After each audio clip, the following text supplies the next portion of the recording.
Well, first and foremost, you see, the bedrock of all forms of discipline starts from the home. And therefore, what the home has depends on the knowledge that the person has to offer. In most of our societies, we practice what we call command discipline. You don't want people to learn something that is positive, but you always say, don't do this, don't do this, don't do this, without them even knowing the consequences and implications of those activities. And if you are not there because you are now being somehow commanding, if you are not there, they will try and do those things we don't want them to do. When we say that we need to enlighten the young ones, we should have also an idea of what are we talking about sexual reproductive health. We are not saying that people should not give birth at all, no. The young ones, they are full of energy. And because of that, they will continue to explore things that they watch on social media. If we don't have the right knowledge to give them and to talk to them in a way they will understand, they will have another way to do their things. And that will be very detrimental to the sexual and reproductive life of the young ones. For instance, you know that the world has become a global village. We copy things from the Western world, which ab initio was no part of our culture. For instance, the pattern of Western dressing, we have copied it, whether we like it or not. We have started going to swimming pools and leaving our body half naked.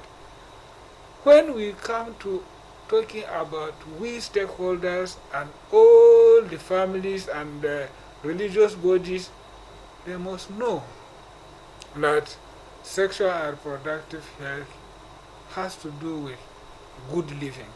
First and foremost, the children should be taught when to engage in these activities and the consequences hitherto.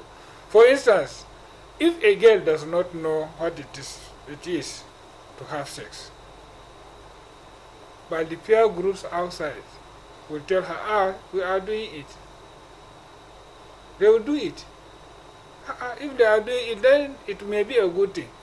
But our family background, which we have thrown away, must be brought back into activity.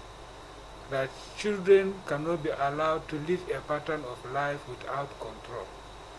That's one. Secondly, religion has been in this country as any other institution.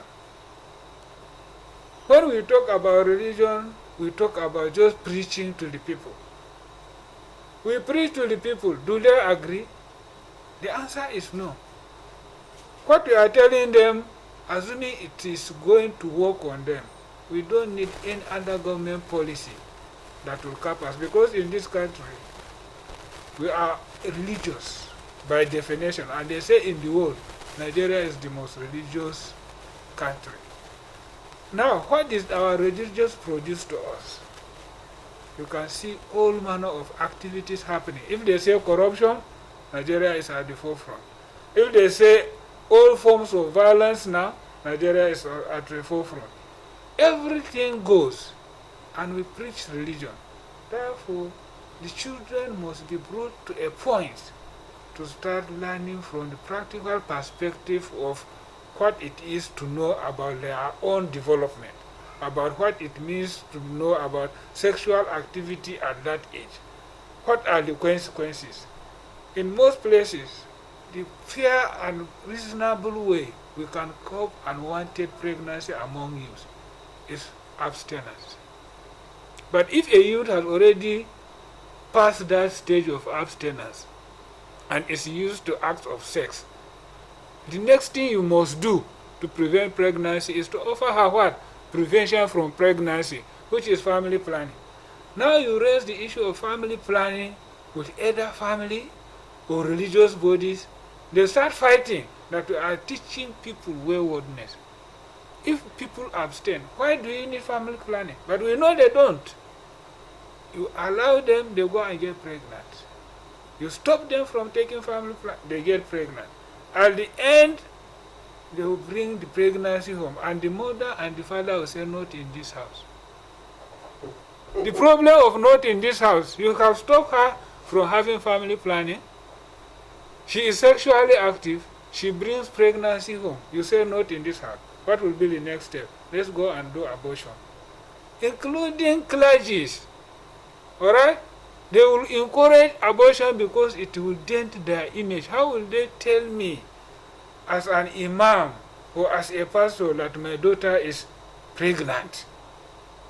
They go and remove the baby. In the process, abortion is not safe. And safe abortion is a problem that is killing our young girls and therefore should not be even attempted. And if we continue therefore and say the safer way to prevent these things, we don't want to practice them. Either early home upbringing of youth in a way that they will abstain, whether our religious bodies will stand up and make sure that what they are preaching is practiced. We have to go scientific by providing them with preventive measures so that they will not be pregnant, go and procure abortion, and die. We are not interested in teaching people waywardness. Far be that from us. But we feel that two wrongs cannot make a right.